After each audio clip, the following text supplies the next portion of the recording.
General H.R. McMaster, thank you ever so much for coming on the show to share your views and stories on Afghanistan.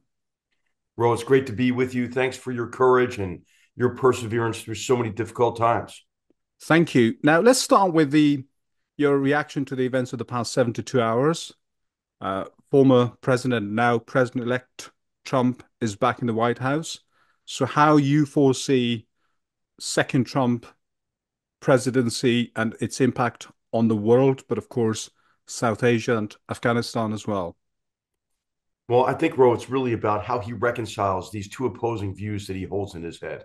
He understands the importance of defending U.S. interests, the interests of the free world abroad, because problems that and challenges to our security and dangers to our security that develop overseas can only be dealt with at an exorbitant cost once they reach our shores. But also, he does have this impulse toward retrenchment or disengagement. Of course, you saw that with his abandonment of the South Asia strategy in 2019 and his sending of an envoy to negotiate with the Taliban without the Afghan government present, which set conditions for the disastrous agreement of February of 2020 and the humiliating self-defeat in Afghanistan is how I would describe it in August of 2021. So I think that how does he reconcile those views? How does his political base, those who support him, most enthusiastically, how do they see the world and U.S. engagement in the world? So I think so much depends on how Trump reconciles these opposing views. We'll get hints about that, I think, when we see who he appoints to critical positions in the government. But are you as worried as so many in the West and other places are about, the impulses that you mentioned? Can American democratic institution persevere another Trump term? Absolutely. I mean, I think that there's a lot of alarmist rhetoric, Rome. What's happened is, and I'm sure this has happened in the UK, as well, and in Europe broadly, is that the demagoguery on both sides is extreme. Hmm. Trump certainly, says things that would indicate he would take actions to undermine U.S. democratic principles and institutions and processes. But the reaction to him on the far left is often worse than that, portraying him as a fascist or Hitler or something ridiculous like that. So I think, what we have in our country is a very strong constitution.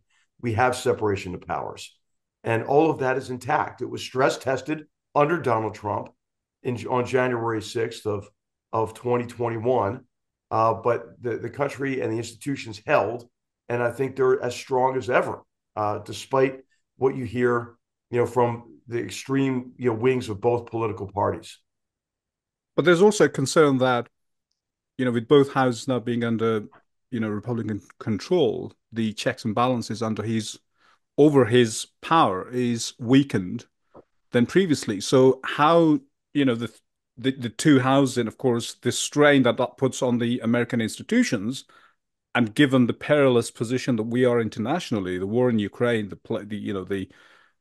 war in the Middle East, and of course, Iran is an entirely different dynamic. How does that play out, against Well, those I think impulses it that could you play out. mentioned? It could play out in a very positive way, right? If you think about what is on Trump's agenda that he's consistent on, right? I mentioned already that he's inconsistent in some areas, and it's unclear how he's going to reconcile those inconsistencies. But hey, what is he pretty consistent on? Well, reciprocity in trade and in economic relations, and of course, the biggest violator of that is China with its various forms of economic aggression. He's pretty darn clear about this idea of peace through strength, and whereas the Biden administration was underwhelming in terms of investments in defense, it's likely that a Trump administration could vastly increase defense spending under the theory that it's a heck of a lot better to prevent a war or to prevent more war than what we're seeing already than to have to fight a war. And then he's consistent on energy security. He's consistent on reciprocity in terms of defense burden sharing. Right? These are all areas where Europeans could partner with Donald Trump. So I think if Europeans, if Europeans and others, if they define Donald Trump as the problem, they're going to have problems with him.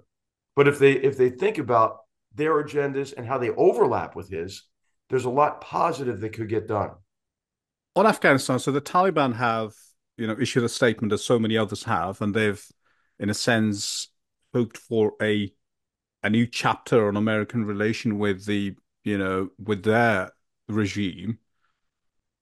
But looking at the situation that Afghanistan is now in, and the culpability to a large extent of how the both the Obama administration and then the Trump administration, of course, Biden administration handled the country. How do you foresee that playing out in the coming months and years? Sadly, I don't think anybody's going to talk about it, right? Because it's not good for anybody. It was a disaster, and even though during the campaign, Trump tried to lay all the blame on the Biden administration. I think maybe the majority of the blame, for the way that withdrawal was conducted lies with the Biden administration. Trump shared that responsibility.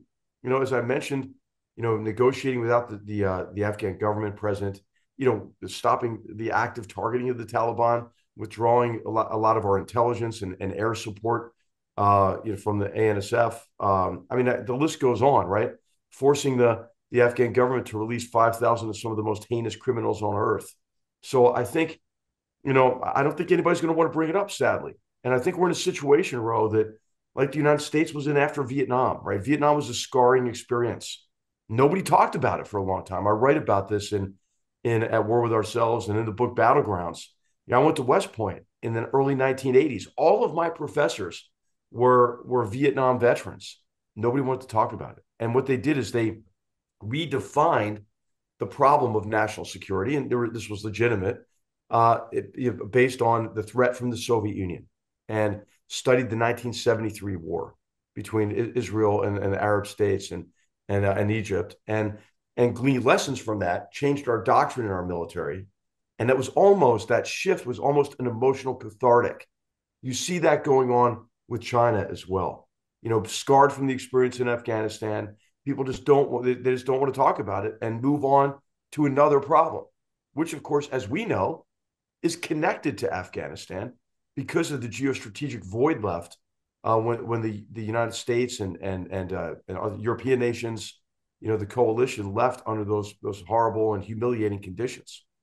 So one of your, I've just finished the book, which is incredibly riveting. I couldn't put it down. The War with, At War with Ourselves. It's an incredible insight into how the American political system works, and also the the contradictions within that system, as well as your place in that environment as Donald Trump's national security advisor, one of the most senior positions in the US government. What becomes apparent is you've put Afghanistan as one of the key part of your agenda, and of course, the you were the architect of the South Asia strategy.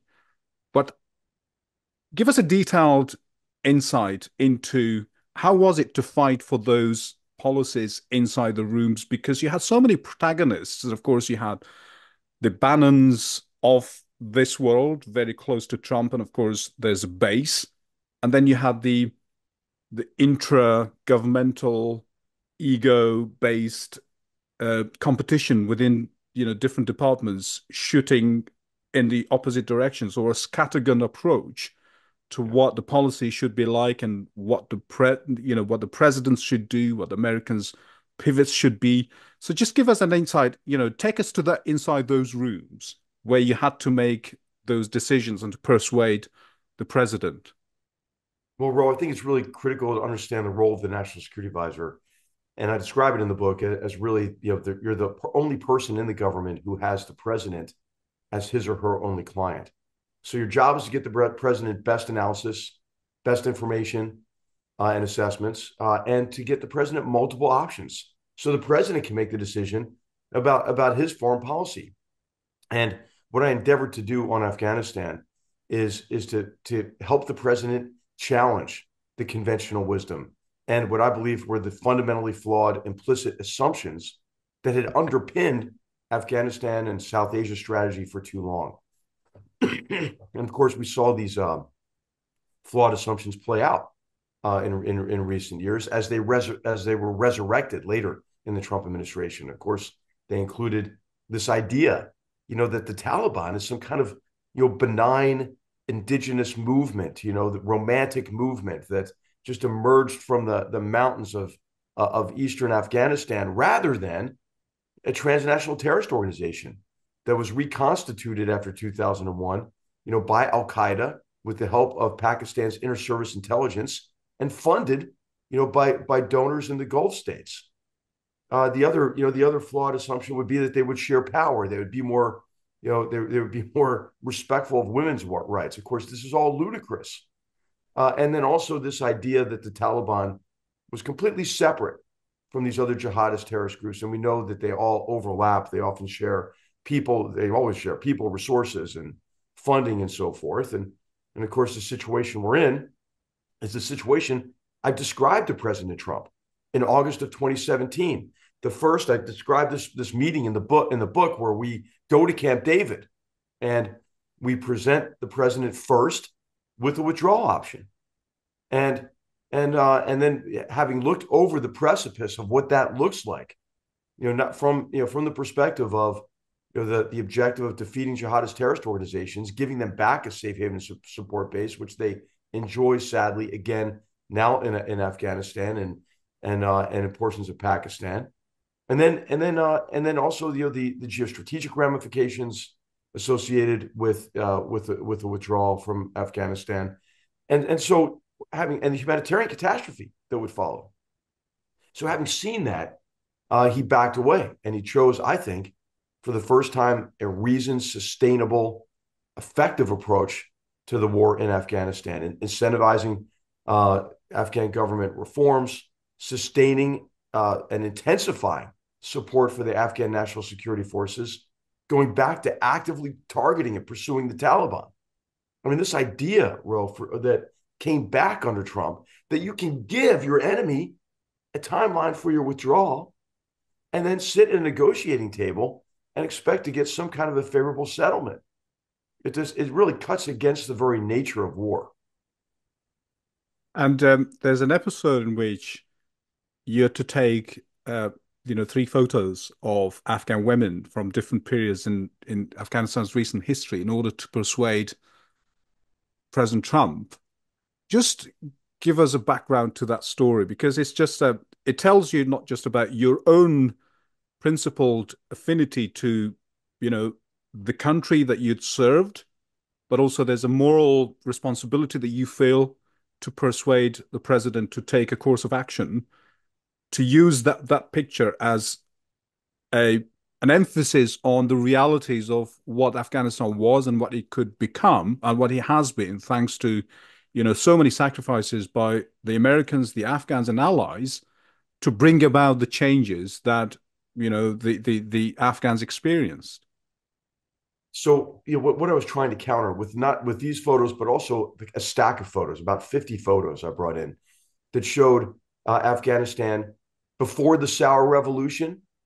And then, some of the photos were during the Soviet occupation, but really, from the post Civil War period after '96 under Taliban rule, and then recent photos, because there was this mantra, this conventional wisdom in the United States that Afghanistan has always been just hopelessly enmeshed in conflict.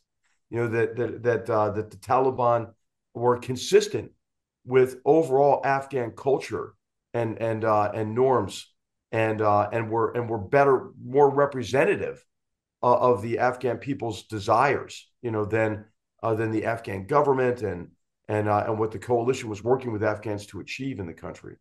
And so I wanted to just dispel those myths, through compelling photos.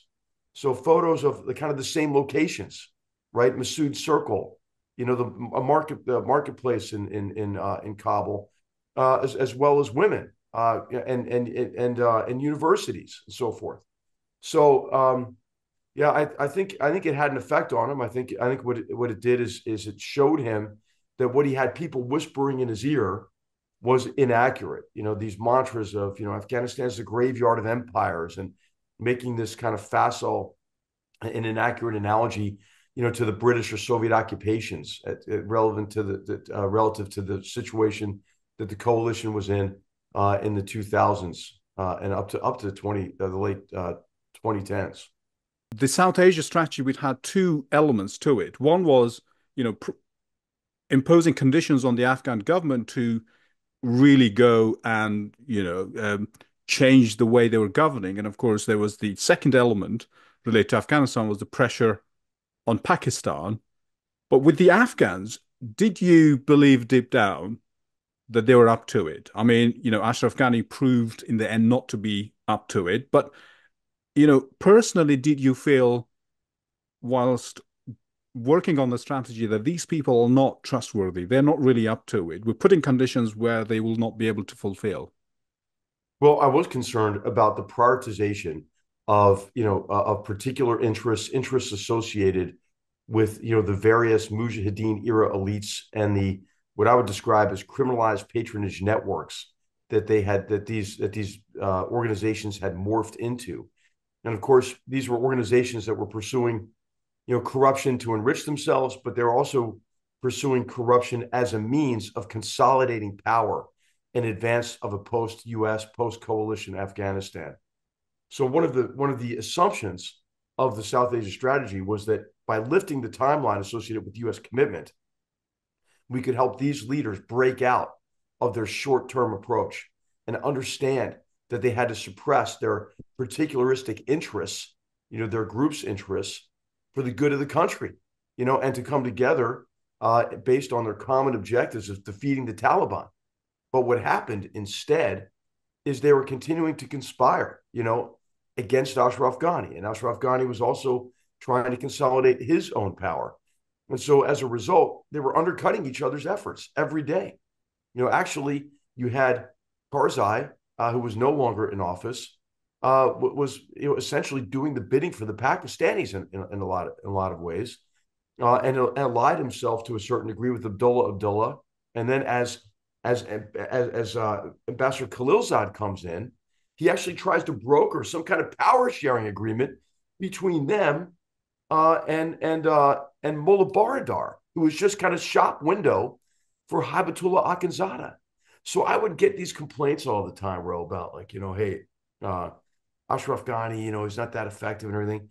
My answer would always be, do you prefer Hibatullah Akhundzada? And if you don't, then we have to work with Afghans to get them to suppress, their tribal and sectarian and ethnic agendas and work together. And so instead of our diplomatic effort being sitting across the table from those jackasses in Doha, what we should have been doing is putting our diplomatic effort into negotiating and mediating between the Afghan factions to bolster their common commitment to securing the future of the Afghan people. And I think that's where we were confused in our approach because at one point under the Obama administration the priority was just getting out, and then of course that's what happened with the Trump administration again after 2019 after sending Khalilzad to negotiate with the Taliban in Qatar. On the subject of Khalilzad, I mean, he's been vilified, he's been condemned, you know, by all sorts of people, both in America and Afghanistan. I mean, how did you find him and his attitude to Afghanistan, the Taliban, and the way he handled the negotiations? I think it was a disaster, complete disaster.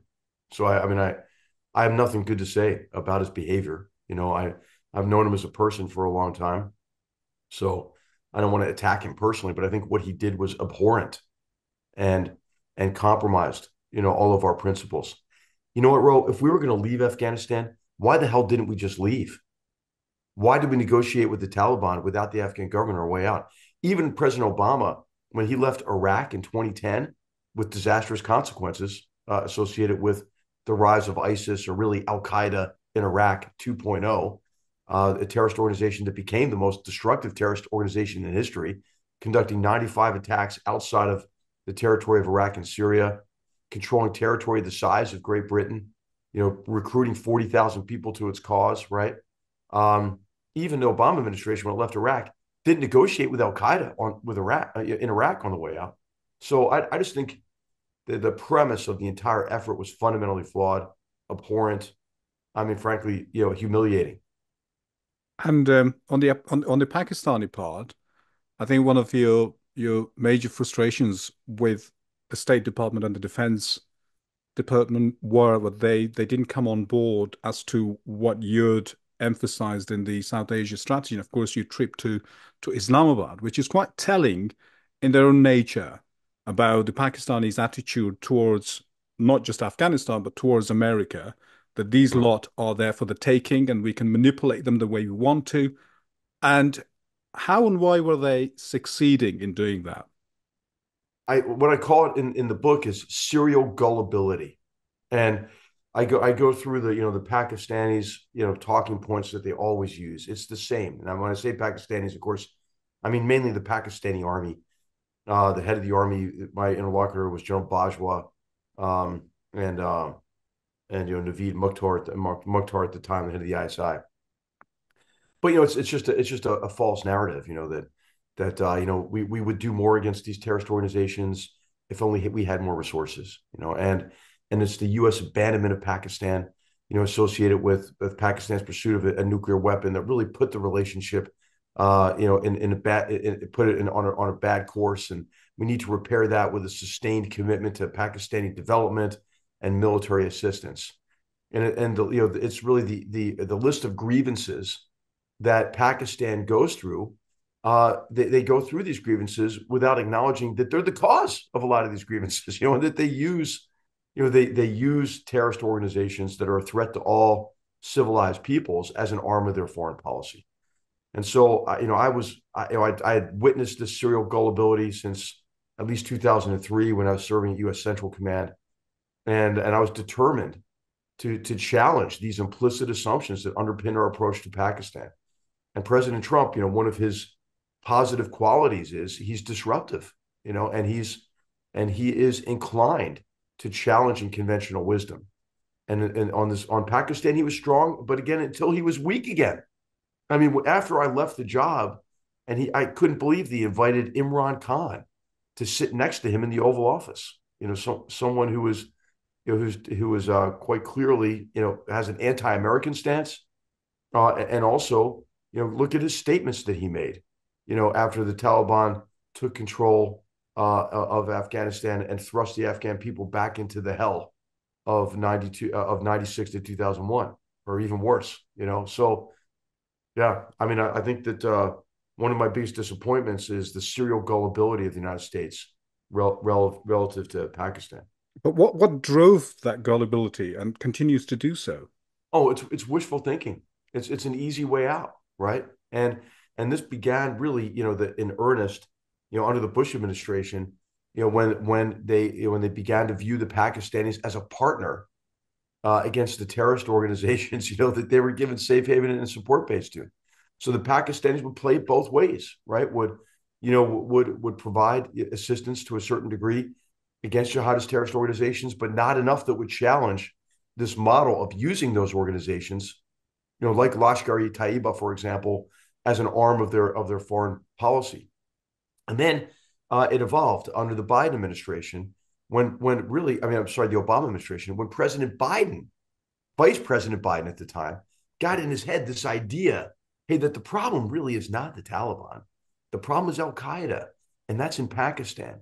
So if we de-emphasize our efforts to strengthen Afghanistan and instead focus on partnering with Pakistan. And remember, this is the John Kerry effort, who was Secretary of State, and Mm-hmm. sustained multi-year commitment. It was all nonsense. And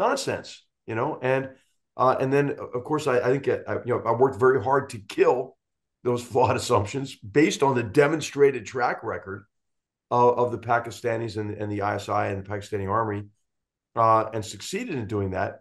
But deep in these bureaucracies, there are people who get wedded to these flawed assumptions, and they resurrected them, and that's what you saw with the policy reversal that President Trump began in 2019 when he sent his envoy to negotiate with the shop window of the Taliban in Doha, Qatar. And if, you know, if the president reaches out to you again, say, okay, hey, General McMaster, I want you to, Afghanistan has been a sticking point, a point of disgrace in America's foreign policy history. I want to correct some of that. And if he is to ask you for your advice as to what to do in that region, but also specifically with the Taliban, what would you say? I would say that we have to be actively trying to isolate the Taliban from sources of support. I mean, I think this idea that you can provide assistance to Afghanistan through the Taliban without perpetuating the hell of Taliban rule is misguided. So if there are means of delivery to the Afghan people that circumvent the Taliban, fine. But if not, it's a fool's errand to try to recognize the Taliban as a legitimate government or to provide any form of assistance. In fact, I would actively try to isolate these criminals from all sources of external support. But would you support, would you advocate for support for the people resisting the Taliban? It depends on the opposition groups their capabilities and their agenda, right? What I think Afghans need are opposition groups who transcend right the ethnic and tribal identities that break from the generation of the Mujahideen era elites and that come together in a multi-ethnic kind of reform movement that's committed to more effective governance once the Taliban's gone. Because I don't believe, Ro, a government like the Taliban can persevere forever. But of course, as you're alluding to, these authoritarian regimes, this theocratic dictatorship, criminal dictatorship, really doesn't have to be that strong. They just have to be stronger than any organized opposition. I'm very conscious of your time, Gerald. Now, you've been so generous as well. Thank you so much. And, on the personal level, on the emotional attachment that you still have for Afghanistan, that comes up, through the book as well, especially when you've got a cabinet meeting and you're wearing a suit that's made in Kabul. Yeah. But how do you emotionally feel about the country and how, you know, you wish things were to be? And how did you find Afghanistan as a country, its people? And if you had a message, for example, if a boy, a lot of people learned English during those years, and I have listeners in Bamyan, in Mazar Sharif, and elsewhere. If somebody's listening to, as a young boy or a girl listening to this podcast in Bamyan, what would be General McMaster's message to those, and also your message to the diaspora? Well, first of all, it's difficult for me to imagine, as well as I know Afghanistan, that the hardships that everyone has gone through after not only the latest catastrophe, but after decades of war and suffering and the brutality of Taliban rule this time, but also back to from '96 to 2001. So, my message would be that I have confidence in the long term future of Afghanistan because I got to know the Afghan people. Ro, you might remember in the book I write about how I wish more Americans knew the Afghans who I knew, and I recall the meeting that I had with students from American University in Afghanistan when I went on this trip, and how that younger generation betrayed so much resilience and determination and courage and commitment to building a better future for their country. So I mean, my message would be to keep that flame alive.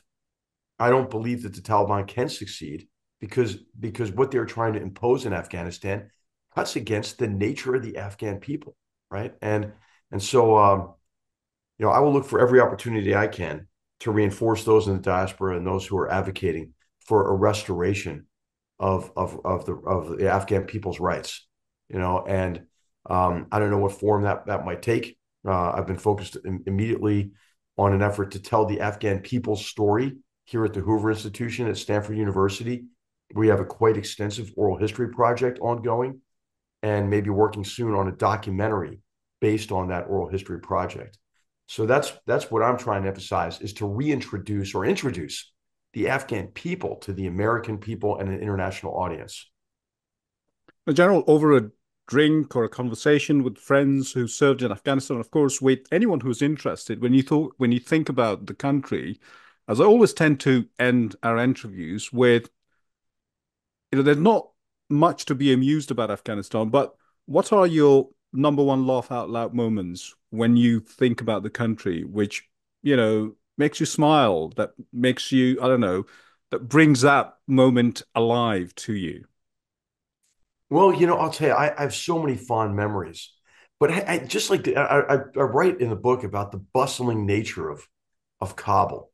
I mean, I think that my memory of Afghanistan is one of really extraordinary hospitality and warmth among the people, in the countryside and in the cities, but the tremendous energy, the irrepressible nature of the Afghan people.